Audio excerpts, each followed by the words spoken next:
May we first request the committee secretary to restate our agenda for today's hearing and acknowledge the resource persons present today, both physically and virtually. Good morning, everyone. Thank you for coming to the Senate. For today's agenda, we have the Senate Bill number 2078, an act enhancing the financial literacy of overseas Filipino workers and for other purposes by Senator Tulfo. Mr. Yanmar Del Rosario, Ms. Jeneline Quinto.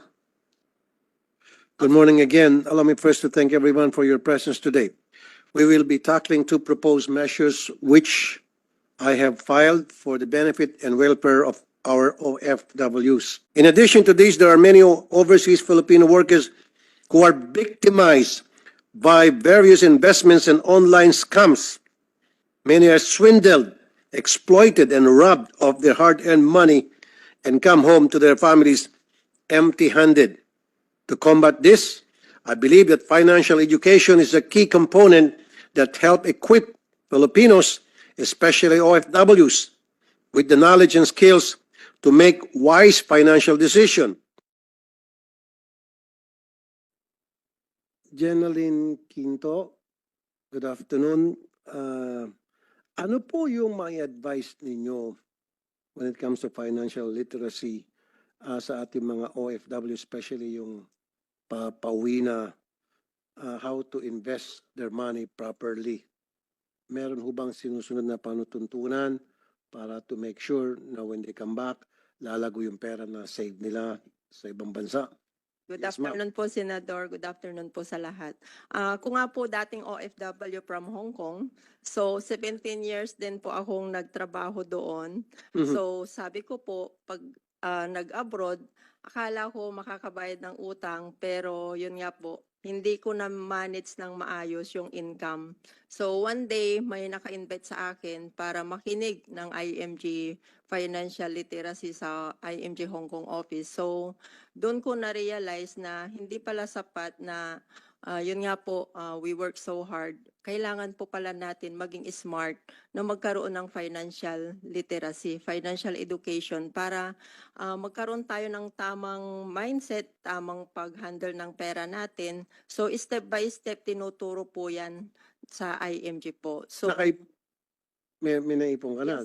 yes po, Senador. Attend mo ng mga seminar na financial Opo. literacy kung hindi ka nakipag-ipon. Opo. So lahat po ng natutunan ko, in-apply ko po yan step by step po kasi meron po talaga tayong susundan para ma-build natin yung financial foundation dito po sa pag-handle ng pera natin, pag-manage. So kaya nga po nakapag-for good na ako dito, Senador, sa Pilipinas. 4 years na rin po ako at ginagawa ko din ito na ma-share sa mga kapwa OFW para maiwasan din po na hindi po ma-scam, makaipon pag uwi dito sa Pilipinas. Dahil marami po sa abroad, hindi po talaga makakauwi gagawa na po ng hindi nakakapag-save ng maayos. So yun po yung campaign namin ngayon, Senador. Thank you, ma'am. Si Yanmar Del Rosario, kayo po ay dating OFW? Yes, Mr. Senator. Okay, ano po inyong reaction? O kayo po ay magbibigay ng advice Okay. how not to be scammed? Okay, sa akin kasi I was so blessed that I encountered financial education at my early stage in Singapore. I worked in Singapore as an engineer. So, kung naalala nyo yung Kapa, yung scam sa Mindanao, di ba? Scam yun? Yes po. I was really part of IMG that time when it was introduced by my brother to me. Kapatid mo mismo nag-introduce sa'yo Kapatid sa ko mismo Kapa? nag-introduce sa Kapa sa akin. Sabi niya, Tol, maglagay ka ng pera, in 2 months, dodoble yan. Sabi ko, it's good. Nag-invest ka? Hindi po. Sabi ko, it's good. Ganon. Di ba? Kung 2 months, kung totoo yan, it's good. Sabi niya, kausapin mo yung nagkuhan daw sa kanya, nag-offer. So sabi ko, sir, if I will be investing dyan sa inyo na pwede magdoble in 2 months, ano yung assurance mo na ibibigay sa akin? Sabi niya, bibigyan kita ng donation slip. So, para sa akin, red tag agad. Alam ko red tag na yung 2 months na magdodoble because there's no such thing company will give you Even PLDT will just give you 7% in a year sa dividend, but doubly in 2 months, red tag na. Then, yung donation slip pa, ang gagamitin lang, so another red tag.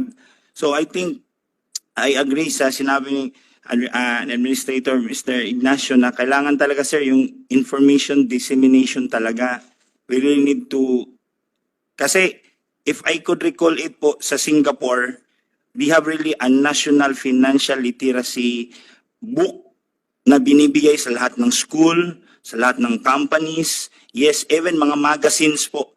Every quarter po yan, even sa site namin nakakarating mga pictures, mga scam approach. May ganun po sila, yung mga cartoons tulad na sinabi ni Mr. Romel Malapera din, yung mga parang cartooning, yung mga ikuan po, animation. So I think yun po. Kaya po napakahalaga po ng financial education po talaga.